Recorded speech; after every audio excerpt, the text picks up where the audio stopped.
Assalamualaikum warahmatullahi wabarakatuh. Alhamdulillahilladzi ja'alana syahru Ramadan syahrul mubarak. Awwaluhu rahmah wa awsatuhul maghfirah wa akhiruhu itqu minan nar. Asyhadu an la ilaha illallah wahdahu la syarika lah wa asyhadu anna Muhammadan abduhu wa rasuluh alladzi la nabiyya ba'da. Allahumma salli wa sallim wa barik ala sayyidina Muhammad wa ala alihi wa sahbihi ajma'in, amma ba'd. Qala Allah ta'ala fi kitabihil karim, a'udzu billahi minasy syaithanir rajim. Bismillahirrahmanirrahim. Wabtaghi fima ataka Allahu ad-daral akhirata wa la tansa nasibaka minad dunya fa ahsin kama ahsanallahu ilaika wa la tabghil fasada fil ardi innallaha la yuhibbul mufsidin. Shadaqallahu azim. Saudara-saudara sekalian yang dirahmati Allah, dalam kesempatan yang berbahagia ini di bulan suci Ramadan yang sangat luar biasa pada tahun ini, di tengah-tengah wabah virus COVID-19, marilah kita senantiasa meningkatkan iman dan takwa kita kepada Allah Subhanahu wa Ta'ala. Jika kita ingin menggapai kebahagiaan hidup di dunia sampai di akhirat, maka kita harus senantiasa meningkatkan kualitas iman dan takwa kita kepada Allah Subhanahu wa Ta'ala. Apalagi dengan wabah COVID-19 ini, Allah sedang mengingatkan kepada kita semua. Allah sangat mencintai kita semua. Tidak ada sesuatu yang tidak baik. Semua yang diberikan oleh Allah adalah untuk kebaikan kita semua. Kadangkala yang diberikan oleh Allah seperti wabah ini terasa amat memberatkan bagi kita. Tapi di balik itu semua ada hikmah yang harus kita petik. Manusia, kita semua perlu untuk bermuhasabah, perlu untuk mawas diri. Kenapa ada wabah COVID-19? Di tengah-tengah kita sedang menjalankan ibadah puasa di bulan suci Ramadan tahun 1441 Hijriah ini. Mungkin selama ini di dalam kita menjalani kehidupan di dunia telah banyak menyimpang dari apa yang dikehendaki oleh Allah Subhanahu wa Ta'ala. Mungkin kita terlalu sombong dalam menapaki kehidupan di bumi Allah ini, sehingga kemudian Allah perlu mengingatkan kepada kita. Mungkin selama ini kita sudah terjebak dengan penyakit yang disebut dengan penyakit wahan, hubbud dunya wa karahiyatul maut, mencintai dunia dan takut mati. Padahal Allah Subhanahu wa Ta'ala di dalam Al-Quran surat Az-Zariyat ayat 56 telah mengingatkan kepada kita apa sebenarnya tujuan hidup kita di dunia ini. Allah berfirman, A'udzu billahi minasyaitonir rajim. Bismillahirrahmanirrahim. Wa ma khalaqtul jinna wal insa illa liya'budun. Tidak aku ciptakan jin dan manusia kecuali untuk beribadah. Kita hidup hanya untuk beribadah kepada Allah Subhanahu wa Ta'ala.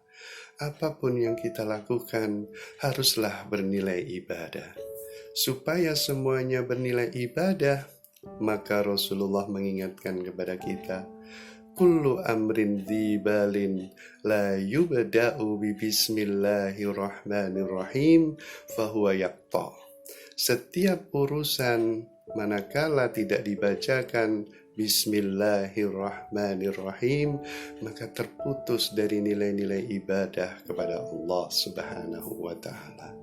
Oleh sebab itu, aktivitas kita dari bangun tidur sampai menjelang tidur minimal harus kita awali semuanya dengan membaca Bismillahirrahmanirrahim. Maka yang harus kita pahami di balik kalimat Bismillahirrahmanirrahim dengan nama Allah yang Maha Pengasih dan Penyayang, diharapkan aktivitas yang kita lakukan harus didasari oleh nilai-nilai kasih dan sayang. Harus dilaksanakan dengan penuh cinta kasih apapun aktivitas yang kita lakukan. Apalagi yang terkait hubungan dengan sesama manusia, maka haruslah didasari oleh rasa cinta dan kasih. Jangan ada niatan ketika kita beraktivitas untuk merugikan orang lain, untuk menyakiti orang lain, baik dengan lisan kita, dengan tangan kita, ataupun dengan perbuatan kita. Manakala kita sudah mencintai Allah Subhanahu wa Ta'ala, maka sudah seharusnya kita cintai semua makhluk Allah yang bertebaran di muka bumi Allah ini. Saudara-saudaraku yang dirahmati oleh Allah Subhanahu wa Ta'ala, mungkin selama ini hal ini tidak kita lakukan. Oleh karena itu, Allah ingatkan dengan wabah virus corona ini. Lalu kemudian kita perlu merubah cara dan pandangan hidup kita. Kita kembali kepada nilai ibadah yang harus kita lakukan di dalam kehidupan ini. Ibadah yang utama adalah aqimis sholat, mendirikan sholat. Sholat inilah yang kemudian menjadi tolok ukur utama yang tidak boleh kita tinggal. Mengapa tidak boleh kita tinggal? Karena sholat inilah nanti yang akan dipertanggungjawabkan pertama kali di sisi Allah. Rasulullah bersabda, "Awalu ma yuhasabu bihil abdu yaumal qiyamah as-sholah. Idza soluha sairu amali, wa idza fasada sairu amali." Amal yang pertama kali akan dihisab oleh Allah di hari akhirat nanti ialah sholat. Manakala sholat itu baik, sholat seseorang itu baik, maka amaliyah yang lain baru diperhitungkan oleh Allah. Insya Allah baik. Manakala sholat seseorang itu tidak baik, maka tidak baiklah orang itu.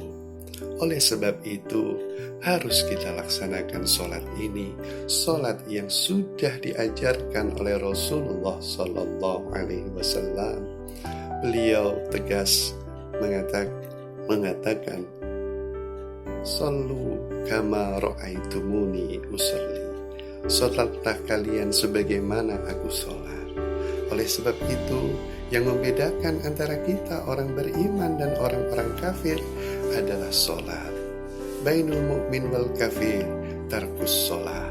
Yang membedakan antara orang mukmin dan orang kafir adalah meninggalkan sholat. Oleh sebab itu, marilah kita lakukan secara terus-menerus sholat ini, karena sholat itu dapat membersihkan hati dari noda-noda dosa yang ada di dalam hati kita. Sebagaimana yang dikatakan oleh Hujjatul Islam, Syekhul Imam Al-Ghazali di dalam kitabnya Ihya Ulumuddin, "As-sholatu lituhratu lil qulub min adznabidz dzunub." Sholat itu dapat menyucikan hati dari noda-noda dosa yang kita lakukan. Saudara-saudaraku yang dirahmati oleh Allah, untuk itulah marilah kemudian kita merubah sikap kita. Kita harus ingat, agama ini adalah budi pekerti yang baik. At-tinu husnul khuluq. Agama adalah budi pekerti yang baik. Oleh sebab itu, kita perbaiki sikap kita. Kita harus menyadari bahwa dunia ini adalah sawaladang untuk bercocok tanam dengan nilai-nilai amal soleh. Ad-dunya mazra'atul akhirah. Dunia itu adalah sawaladang untuk hari akhirat. Marilah kita selalu menanamkan nilai-nilai amal soleh, karena sebenarnya hakikatnya yang ada di dalam diri kita ada jasmani dan rohani. Manakala jasmani dan rohani itu telah terpisah, jasmani akan dikubur di dalam tanah dan menjadi hak-hak makhluk Allah yang ada di dalam tanah. Sedangkan rohani akan kembali kepada Allah. Sedangkan yang kita bawa untuk menghadap kepada Allah hanyalah amal soleh. yang harus kita tebarkan, yang harus kita lakukan sepanjang hidup kita di muka bumi ini. Jadi dunia bukanlah tujuan akhir bagi seorang mukmin. Dunia hanyalah sawaladang akhirat. Tujuan akhir orang-orang beriman dan bertakwa kepada Allah adalah kebahagiaan di akhirat. Saudara-saudaraku yang dirahmati oleh Allah, inilah yang dapat saya sampaikan. Ada kesalahan itu karena kebodohan diri saya, ada baiknya itu semata-mata dari Allah Subhanahu wa Ta'ala. Wal afu minkum, Allahul muwaffiq ila aqwamit thoriq. Wassalamualaikum warahmatullahi wabarakatuh.